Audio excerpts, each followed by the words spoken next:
นกเขาต้นขามใหญ่ด้วยด้วยขายให้นกเขาไม่กินมะพร้าวเลยน้ากองข้าวกินไหมนั่งกองข้าวสบายดียามแรงเลยจ้ะพี่น้องสบายดีเบิดทุกคนจ้ายินดีต้อนรับชูช่องแม่น้องบอยจ้า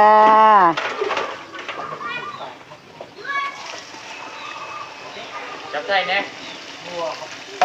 กว่าสิผ่านไปได้แต่ละมื้อแต่ละวันเนาะพี่น้องเอ้ยคำมาแรงมา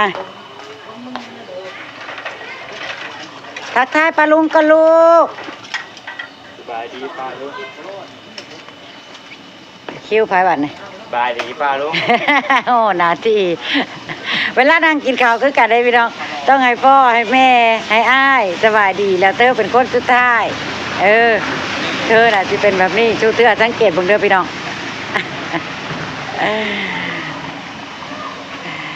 กำมาแรงมากกะหาแนวอยู่แนวกินจ้าสวัสดีค่ะมาเด้อทำอะไรกินคุณยายกะเพราค่ะเบื่อป่าแล้วกินแต่ป่าอะไรก็ได้เนาะเปลี่ยนเมนูบ้างเนาะเนื้อนะคะใบกะเพรางามมึงเนี่ยพี่น้องอยู่ในสวนแม่น้องบอยเกิดไอเดียชวนเจี๊ยบผัดกะเพราเนื้อกินจ้ะเนี่ยก็ซื้อมาไว้แต่โดนๆแหละแต่ข้าวปลาบัวเฮ็ดก๋วยเตี๋ยวพวกเราพี่น้องเนื้อแช่ฟิตเนื้อแซ่บฟิตจ้ะแต่ก็อร่อยอยู่ดอกจ้าแซ่บกี่ดอกเคยพัดให้มันแซ่บมันก็แซ่บคือเก่าหั่นล่ะพี่น้องเดี๋ยวปลาบัวสิคนเล่เองดอกเตรียมมาเลยพัดใส่ถั่วฝักยาวพี่น้องนี่หวานนิดนึงถั่วฝักยาวยังสวยยังงามนี่งามแทงงามหวานนั่นแหละปลาบัวก็เลยเกิดไอเดียอยากผัดกะเพรากินจ้ะบวกกับอาหารโปรดน้องบิ๊กน้องบอยจ้ะมีกระบางจะบางไรเฮ้ยบางแล้วมันจังจุกไว้เดี๋ยวปลาบัวตั้งกล้องไว้ก่อนเดี๋ยวปลาบัวจีเตรียมพริกผัดกะเพราระวังเจี๊ยบเพิ่นหั่นเนื้อไปพี่น้อง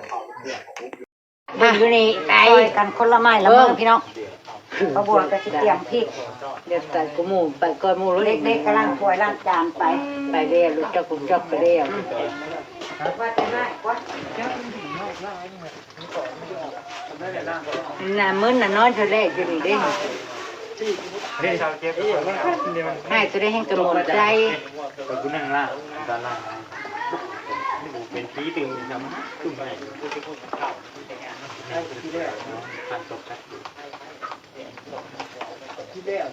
อันนี้จะผัดกะเพราครับพี่น้องเลยโอ้โต๊ะเดิมมีไปใส่ดอกค่ะตัวที่บ้านถ้าพี่จะเอาอะไรออกก็เอาออกก็ได้บางตอนบนหิมได้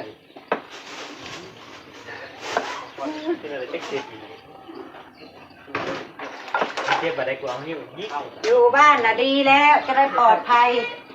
นอกพี่น้องเบิ่งถนนหนทางติเฮ็ดบ่เฮ็ดบ่เฮ้ยไม่ต้องทำให้เนื้อหยาบมากนะแต่เนื้อไม่อร่อยแค่สุกนะไม่ใช่กินถ้าพาทุเรียนมันเหนียว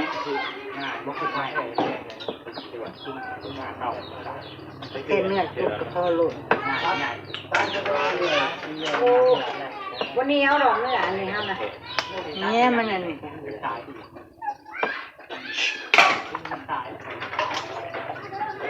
ทุกเลยทุกโคตร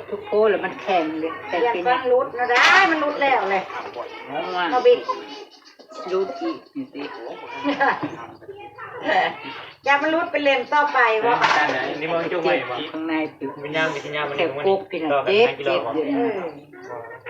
มันจะรุดจะบอกมันปนเลยโยกอีกแล้วน่ะอมเกลือแป้งฟันเศร้าแรงใช่ยาสีฟันที่มันป้องกันฟันผุฟันนั่นใช่ยาสีฟันที่ดีไอ้นี่ขูดนี่ปูให้แกพันโยกเป็นน้ำเส้นคิดแล้วมันก็บานออกวะเนี่ยซื้อมาบานออก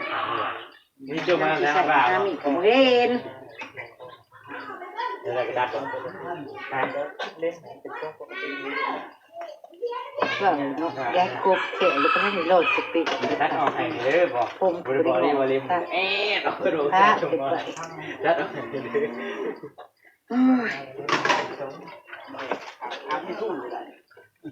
ข้างหลังจะมีข้างหลังนี่จะได้เงาแบบข้างหลัง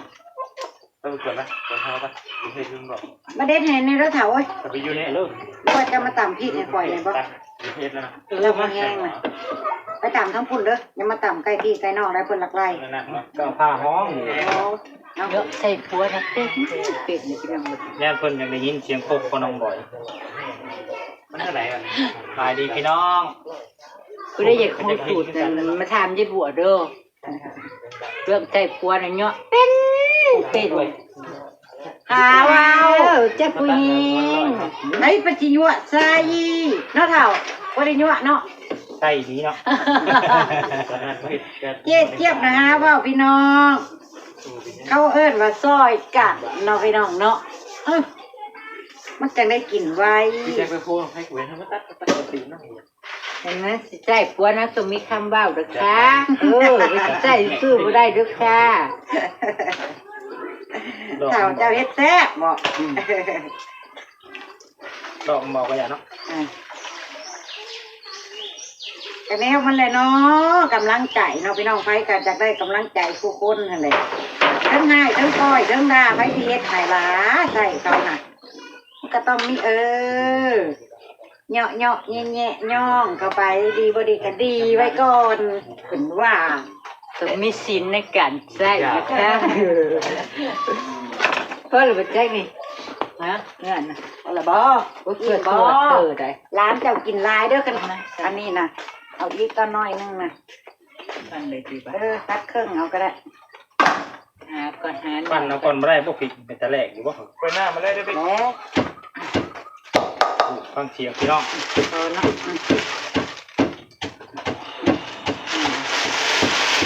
ล่างมันตัวไปล่างมันจะให้มันเรื่อย ใส่ซ้ำในกระเพาะใส่ลายกระบดแทรกกับกวนใส่พอเป็นพักเอาที่ล้างถ้วยเจียมหั่นก่อน เอาเลยคืนเนาะ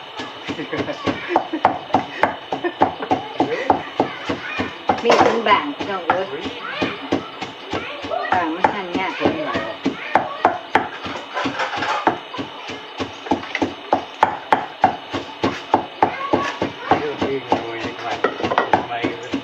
วันนี้ประกวดกินข้าวแต่เว้น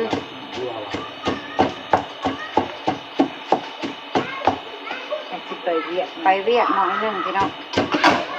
มันถนนหนทางมันเปื้อนไปค่ำหลายอย่างยันมือยันลมหักสิค่ำอยู่แล้วเพื่อนสิกลับมา ไปจอบหรือว่าภาษาลาวเอิ้นว่าไปจอบเนาะ ไปเยี่ยมตัวอย่าง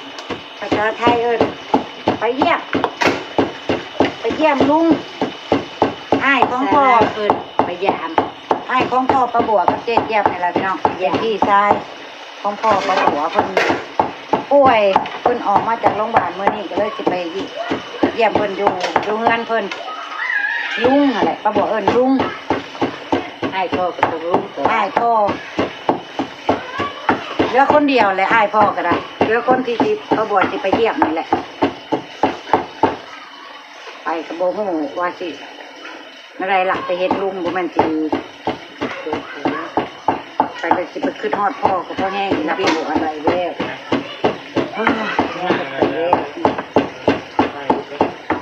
จิงอ้อเลยจิงอ้อไปเห็นหน้าลุงเลยสิอดก็ได้ป่ะกระบุอันนักเรียนเราโคต้องพูดสนุก พี่น้องทั้งพ่อเรือกันอยู่3 คนพี่น้อง จากที่สองพี่สาว2พี่สาวพ่อน่ะ2อยู่บ้านในหนองหวานแล้วกันคนอยู่บ้านนาคำพี่ชายเพิ่นนี่แหละเรือตัวนี้แหละพี่น้องทั้งพ่อจะเพิ่นป่วยเพิ่นไปนอนโรงพยาบาลซี่คืนก็หัวโทรไปเพิ่นกลับมามื้อนี้เจ้าข้าวเฮ็ดกินแต่เว้นนี่สิไปเยี่ยมเพิ่น เจ้าไปนอกไปได้เมียเลี้ยงบ้านเดียวกันนะ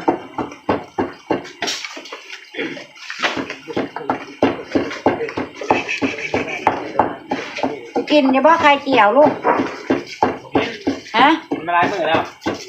นายกินไข่เจียวเลยนะ ผัดกะเพราบ่กินไข่เจียวบ่ เอ้ย เติมท่านก็เบิ่งอย่าไปดู นายยุ หึฮะเนี่ย อันนายยุ บ่หันเลียนลงหันบางๆจะสุกไว้คันว่าเจ้าก็จะเดือนแล้ว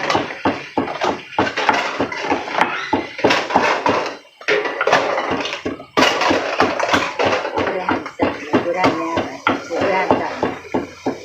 ก็จะหันหน้าเราทำผมนี่โอ้ก็ได้เลยเฮ็ดผัดกะเพรานะร้อยแล้วเราก็ได้ใส่กะเพราให้แม่นะลูก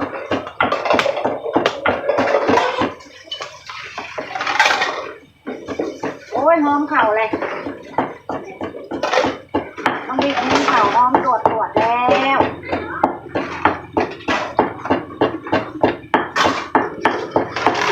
หอมข้าวมาดิโอ้ยโป๊กๆเป๊กๆเลยเด้อพี่น้องแต่งดูพวกกินเป็นยังพวกกันแห้งกินไว้แห้งกระตำแห้งย่องไว้แห้งกระแห้งดีแล้ว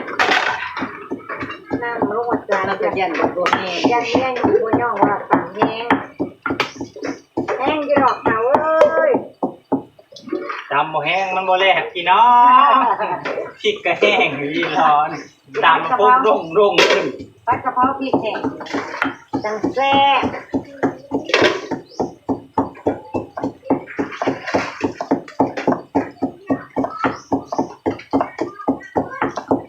กะเพราพริกแห้งอร่อย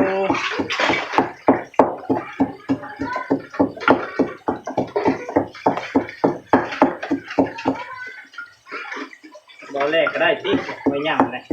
เอาเลยเป็นเด้ๆคิวลูกใส่ละอาก่อยอ้ายล่างสันไลน้องล่างน้ำเปล่าสิเป็นแบบนี้ มาเปล่าอย่างนี้เนาะ งานหลักงานประจำของชุมพล ไปไหมมานอนอยู่ก่อนไม่ถึงเวลากินจังมา เฮ็ดลูกเฮ็ดมื้อนี้แม่เฮ็ดอาหารโปรดให้กินเลยคือสิบ่ดาเบิ่งใส่ผ้าขาวดอกไปกินอาหารโปรดแล้วมื้อนี้บิ๊กซี่ข่อยน่ะ ป้าเอง รอดแล้วบ่จ้า เสร็จแล้ว แม่มาลงกระทะได้เขาน้องบิ๊กก็หอมตุ้ยอยู่น้องบิ๊กหุงข้าวไว้ที่หุงข้าวแม่น้องบิ๊กโอ้กระทะน้อยโทษเอาไปดับ เพื่อนน้อยลูก เตรียมพัดอยู่หมองนี่แหละพี่น้องสั้นแหละถ้าพัดอยู่ข้างในแหละมันมืดพี่น้องบ่เห็นนำเป็นมืดคลืออยู่ พอเราไปจ้างน้ำเดี๋ยวละ คั่วกระย่ายมองปานกบคืออย่างนี้เลยพี่น้องไว้คั่วกระบวกคือจะแค่จะแค่กระบวกกระเฮ็ดโลกโอ้ยเดินเพื่อนรอให้กระทะห่อนจักหน่อย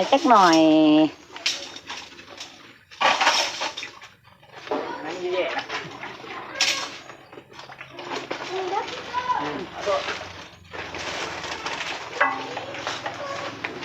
โอ้ลุงพรตักโอ้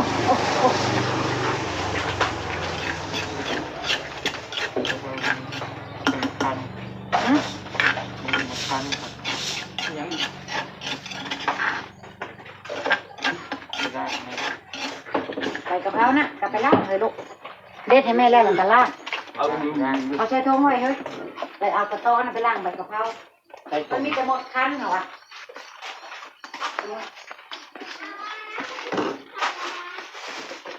เตรียมอุปกรณ์ไปทำก่อน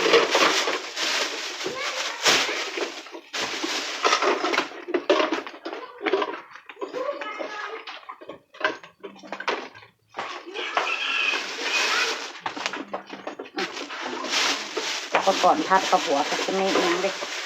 คือรถน้ำปลาแล้วก็แหละลูก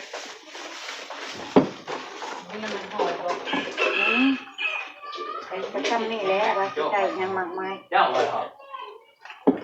ต้มน้ำตาลเข้าไป อะไร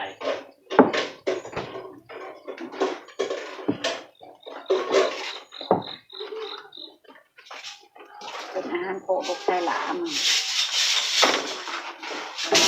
ละ แม่ พอแล้ว ลูกมันควรเก็บเลยนะ จะพอละใช้น้ำตาลด้วย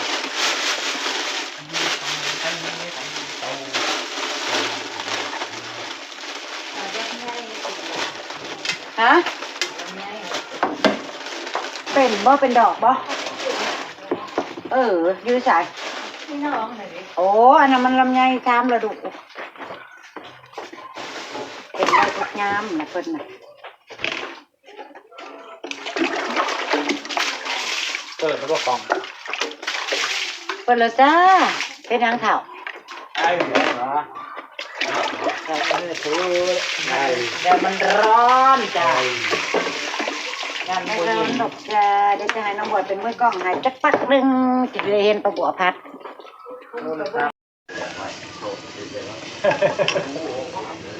กินแต่ปลาอะไรบ่เว้ย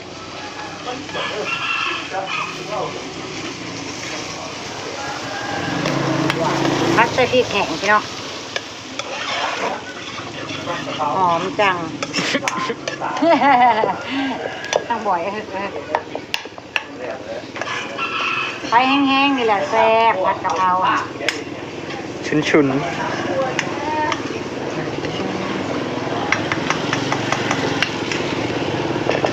มาจุ๊ๆจ้ะหอมดีแท้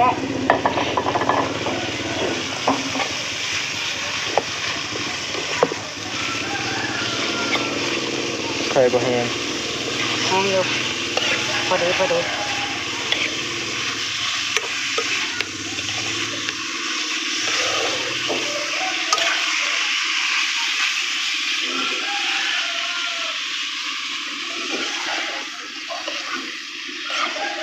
ซ่บๆน้ำกันเด้อพี่น้องเอ้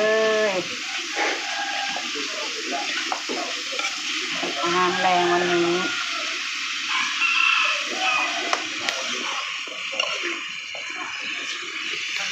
ผัดกะเพรางัวชิ้นมันหมูสิ้นงัวสิ้น บ้านเฮาก็ต้อนบอกแต่เราเรียกว่าตอนแต่ไทยเรียกว่าชิ้นต้องบอกแล้วหมักน้ำๆได้จักหน่อยได้พี่น้อง ราดเข่าช่ำ น้ำปลา ๆชูรส บริใส่อันนั้นจักหน่อยเนาะบริใส่รสสี โอ้ใส่เยอะแยะนะผัดกะเพราไว้ใส่รสดีป่ะ บัวมันเป็นเข้มโอ้ยกระปุกแต่ละหมดเขาได้ยังบัวน้อยๆนี่ดอกเจี๊ยบผัดหมักหวานๆผัดกะเพราสั่งอยู่เอาหวานๆเด้อเอาหวานๆเด้ออยู่ ติดแกรม เจ๊ใหญ่เพิ่นสั่งให้เอาหวานๆเพิ่นว่า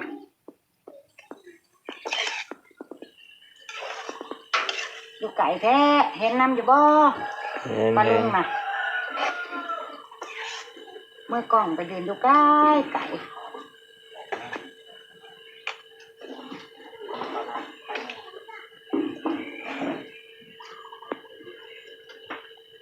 ซ้ำๆน้องหมดเลย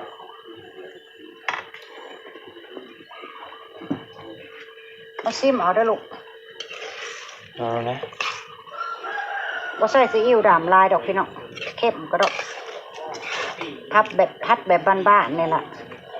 สไตล์ป้าบัวนี่ล่ะน่ะไฟขนาดว่าแห้งยังบ่แห้งหายอยู่เนาะ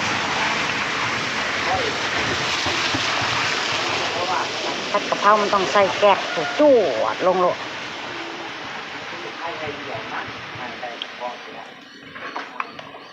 มันจางอยู่เลยครับเพราะว่าเราบ่ได้ใส่นะใส่แค่นี้เอาสีอีกนิดนึง ถั่วลงเลยถั่ว ถั่วลงเลยเนาะยังมากมายขนาดเลยโลดจดเกียดไปกินได้โลด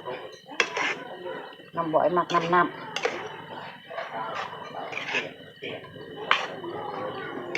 และสีสันกับสิประมาณซ้ำนี่แหละพี่น้องเอ้ย มีเนียมแล มีเดียมแลน้องบอยว่า หมดทั้งซุป เอาทั่วลงไปแล้วก็แห้งกับมิดอิงติ้งบาดนี้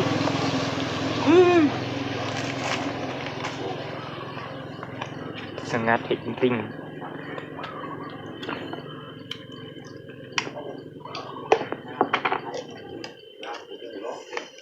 เติมน้ำตาลเห็ดเจ็บๆนิดนึง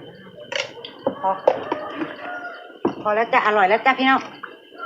แซ่บแล้วจ้ะรอเป็นเดือดปวดๆขึ้นมากะทิใส่ใบกะเพราก็ถือว่าจบแล้วพี่น้อง